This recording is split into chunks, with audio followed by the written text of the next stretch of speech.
Welcome to a deep dive review with Special Agent 45.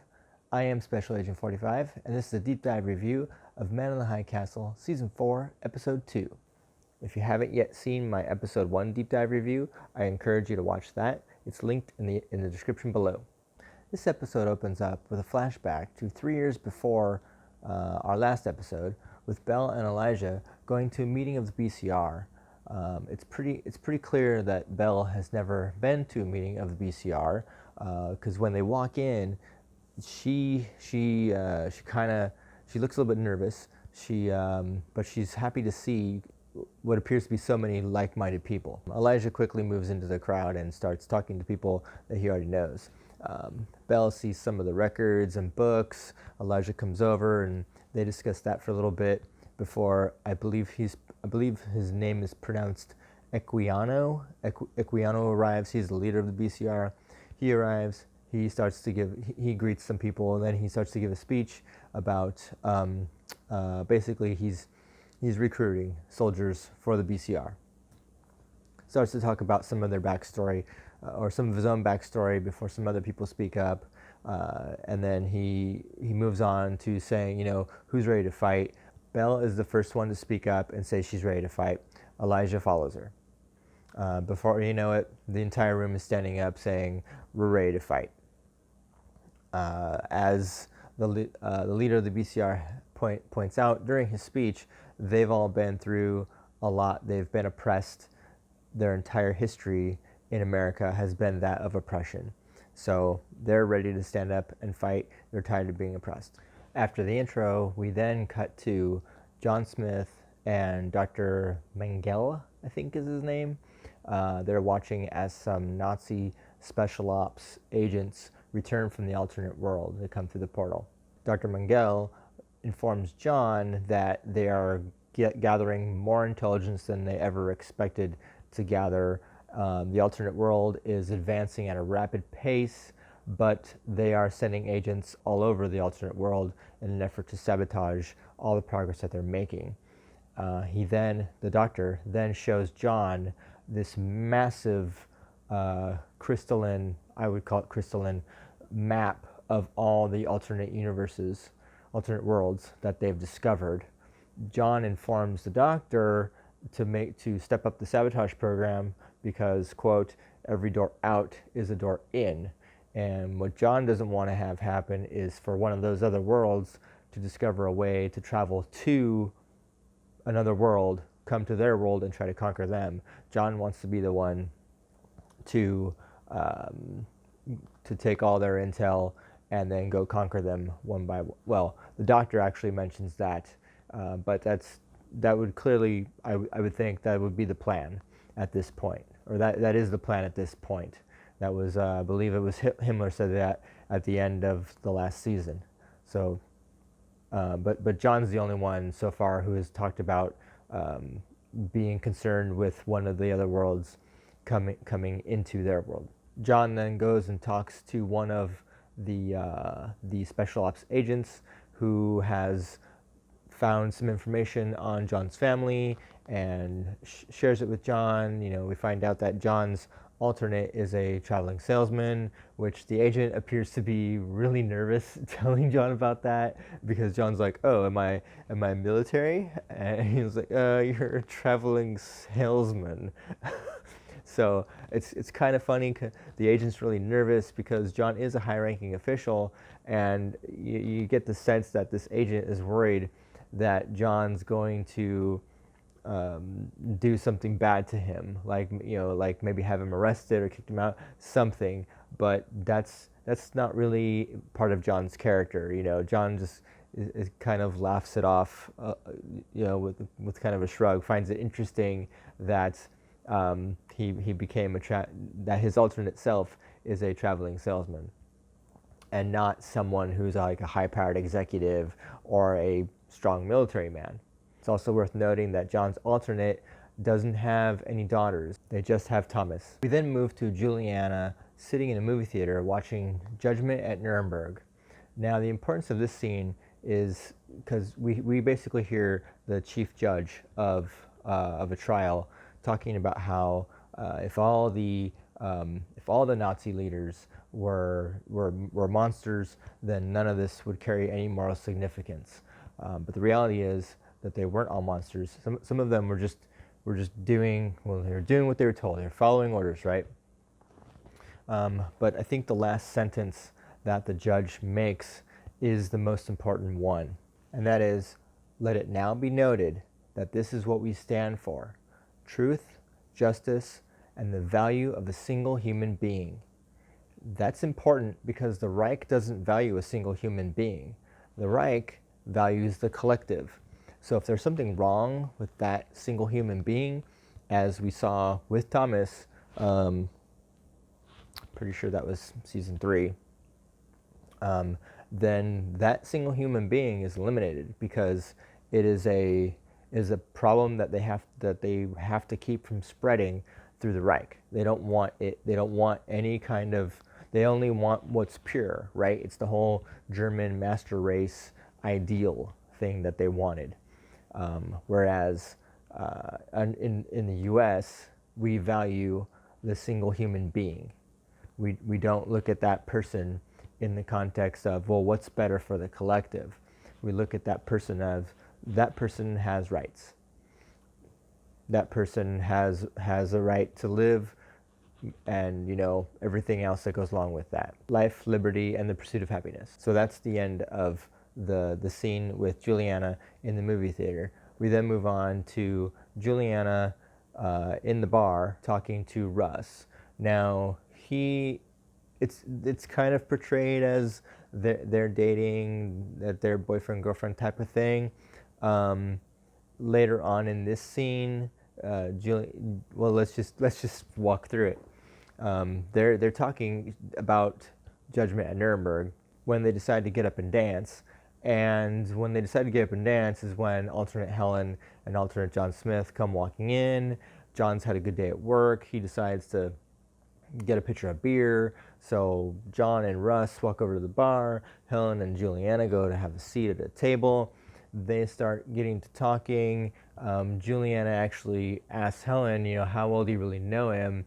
And that's when we get an important piece of information from Helen, which is that Helen and John have a pact, which is that they don't lie to each other. They will never lie to each other, no matter how hard it is. They will always tell each other the truth 100%.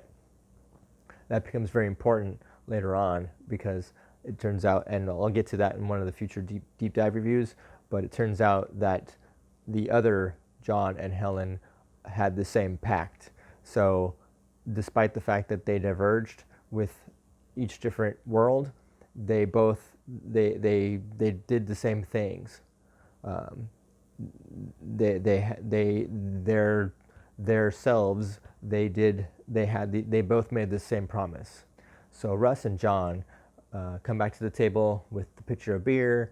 They're getting ready to have some drinks. Helen hears a song. She wants to go dance, so she takes off with Russ, and then alternate John goes off with Juliana. And while they're dancing, alternate John starts, asking Juliana about. I think Juliana actually was asking John how he got to where he was, and his is just kind of, life just kind of turned out that way. And then he turns it around and starts asking her, where did you come from? Because none of them really know. She just showed up right there. She's super vague about it, but how do you tell some? Because he starts asking her. She says that she knows. Well, she doesn't say it, but she indicates that she knows who shot her. And he acknowledged, he's like, how come you haven't told anybody? You can tell any of us. You can tell me. We can help you. How do you tell the person you're dancing with that an alternate version of them in a different universe shot you? It's like that even today, that sounds like science fiction. So I mean, this is the 60s that this takes place in. He would think she was crazy. He would probably take her to a psychiatrist or something. She'd get committed to a loony bin. She gets super nervous about it, and she decides, that's enough. She stops dancing. She asks Russ to drive her home. on the way home, they're in the car, and she's still being super vague about where she came from with Russ. But on the radio, they hear about the lead scientist of the American nuclear program dying from a heart attack. It's at this point that Juliana starts to put these things together, and she says it's no coincidence. They're here. Russ is like, who's here? And she just, again, how do you respond to that? She knows what's going on, but she can't tell Russ because she'll sound like a crazy person. So she just kind of stops talking, and that's the end of that scene. Then we go back to the other universe, and we see Wyatt and Lem meeting with the BCR. They're meeting with Belle, Elijah, and one other person, and they're discussing, how Belle is informing Wyatt, we don't work with white people. Wyatt's trying to get arms.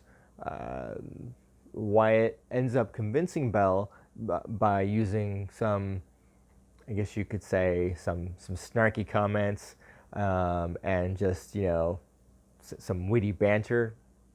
He is able to convince Belle, despite Elijah's misgivings about it. Elijah is not on board with this at all.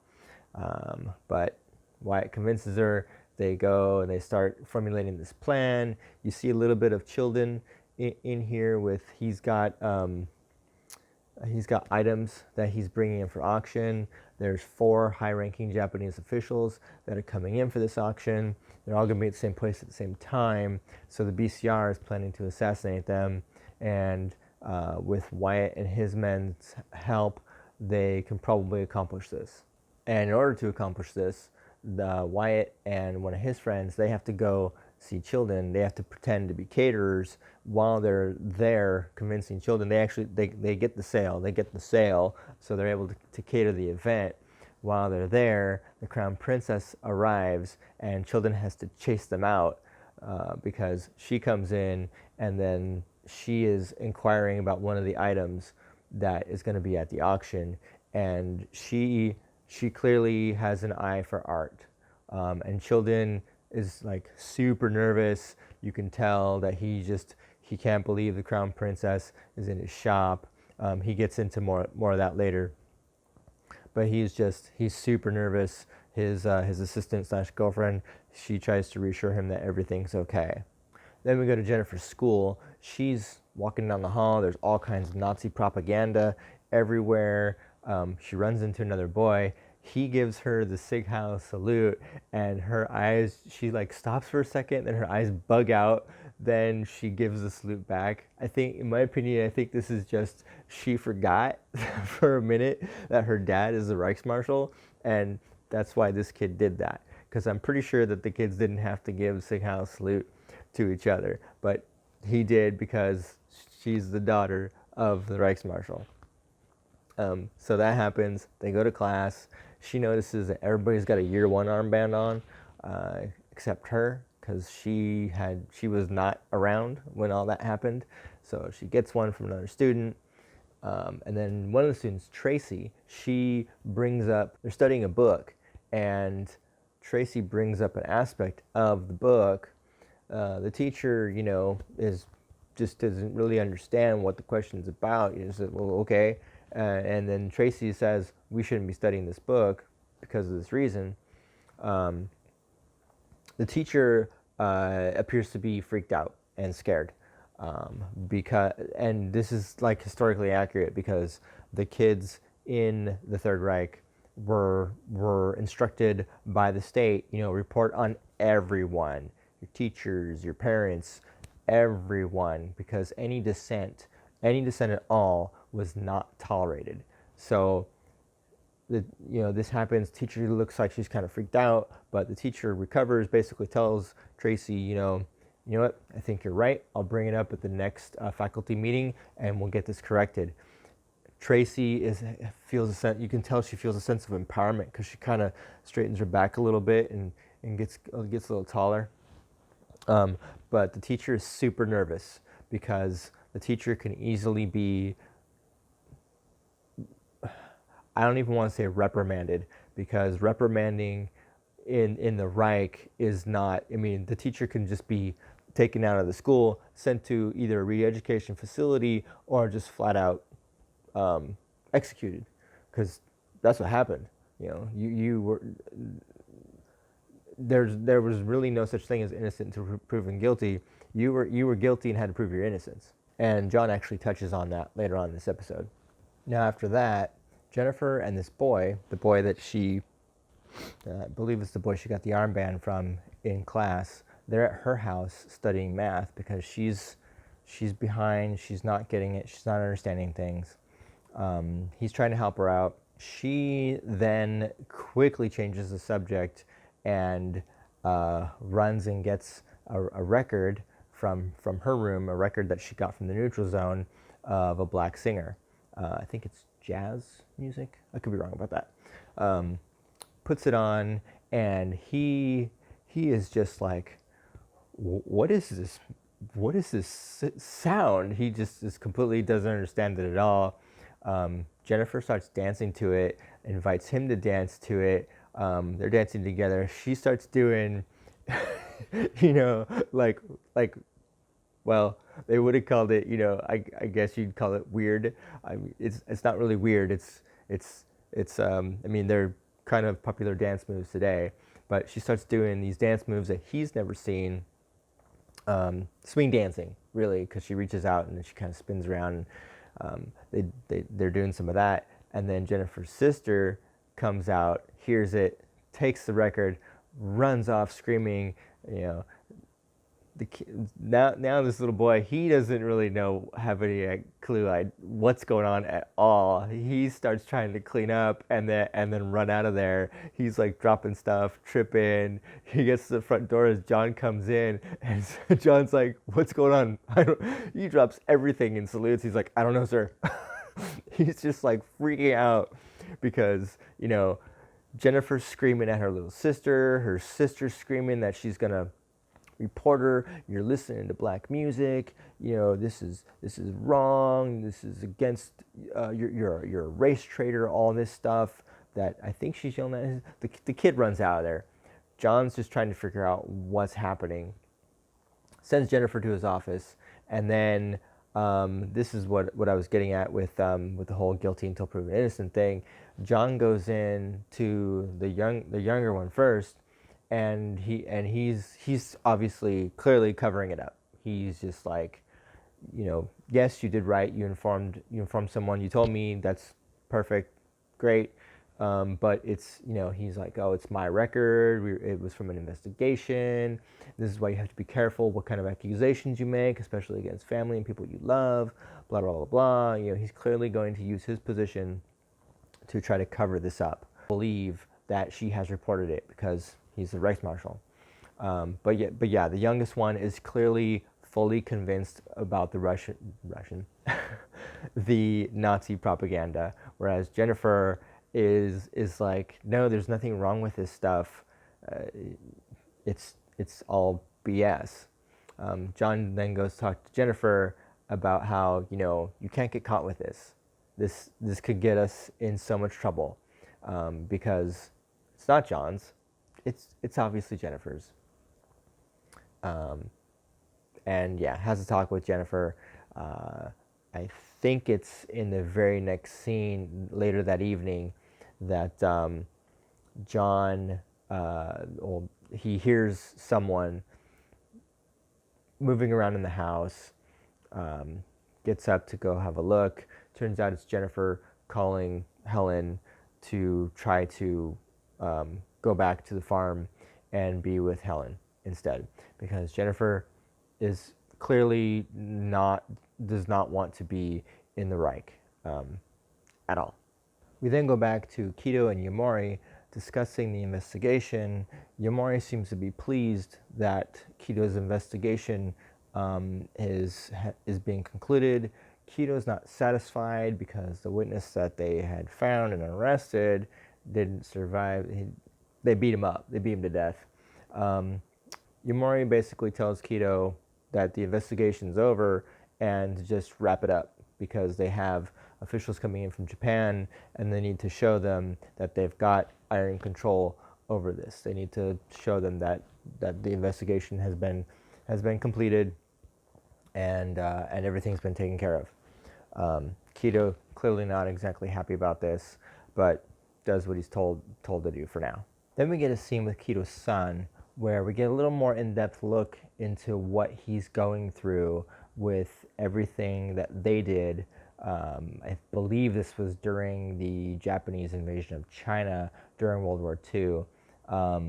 He's trying, because Kido told him, wear your medal to your interview. So he's trying to put this medal on, but the medal is a constant reminder of what were essentially war crimes that they committed during that period of time. And he just can't do it. So he takes it off, puts it back in the box, and he misses the interview. We then get Kido inspecting the auction site, checking out the rooms. He sees the caterers coming in. We see Wyatt and his friend. They're pushing in the barbecue. We get a little bit of misdirection with the whole barbecue.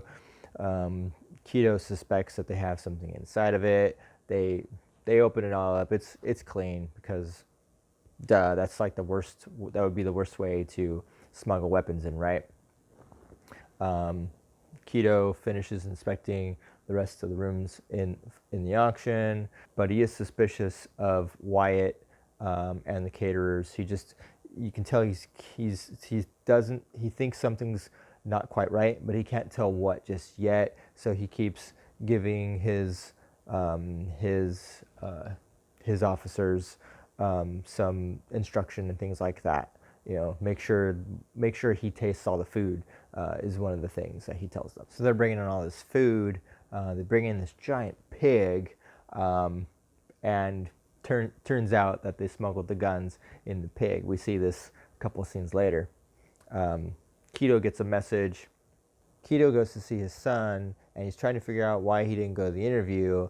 His son is clearly struggling with how to tell his dad about what's going on with him. He's tried to tell him but it's just Kido doesn't understand how he can be struggling with what happened. As far as Kido's understanding of it is, it was war, you did what you had to do. But Kido wasn't there, and Kido's son, he knows, at least subconsciously, and I think this is the part where he's struggling with, he knows that what they did was wrong. They got away with it because they won the war. But that doesn't make what he did right. And he's struggling with that, and he doesn't think that he deserves to get any higher position. The medal to him is it's worthless. It's a reminder of that. We saw that in the previous scene. Kido informs him that the interview's been rescheduled and be sure to go to the new appointment. Then we get Childan and Yukiko talking about the upcoming auction, and Childan's talking about where he started when the Japanese occupied the Western states, and where he's gotten himself to now. Yukiko points out how it's even better than what you realize. And then she offers to make him tea, and Childan looks at her and says, "Are you sure?" And this to me, when I first saw it, I was just like, dude, it's tea. What's the big deal? It's not just tea in their culture. She's offering to make him tea because she considers him a man of honor. This is part of their courtship process. So she's courting him at this point. She makes him a cup of tea, and then he tells her to call him, that she can call him Robert.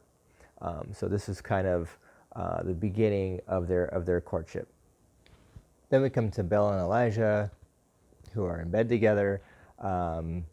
They're talking about, Belle is talking about how she would love to have a house and kids and all these things, and Elijah has to remind her that they're communists and they don't believe in private property. Belle acknowledges this, but you can kind of see on her face that she would still like to have a house, like to have lots of kids around. She seems to be less communist than Elijah, which isn't really surprising because Elijah is the one who introduced her to the BCR. following that, we go back to Smith's house where he's reading a story to Amy.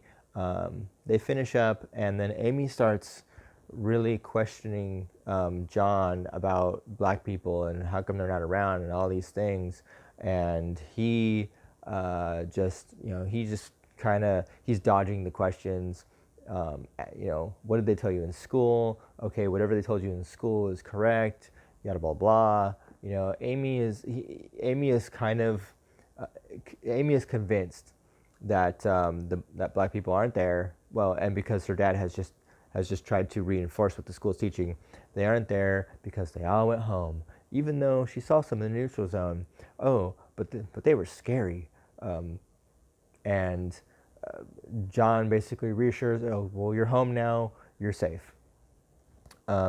What's interesting about this scene is that John then goes to Jennifer's room to tell her lights out, and Jennifer basically doesn't even turn to acknowledge him, just with her back to him, says, you lied about all of that.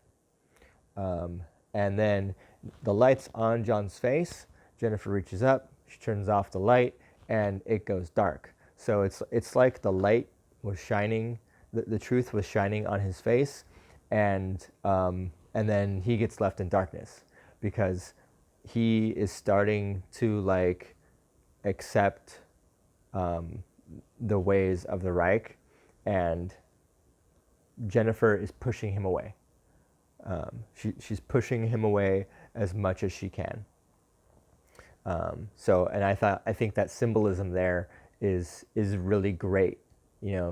Doesn't even she keeps her back to him. She turns out the light, and his face goes dark. So if the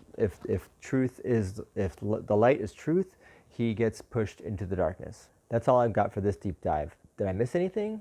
Let me know in the comments below. Thanks for watching, and be sure to come back when I do the episode 3 deep dive review. If you haven't subscribed yet, be sure to hit that subscribe button and that notification bell so you get notified of future videos, and we'll see you in the next one.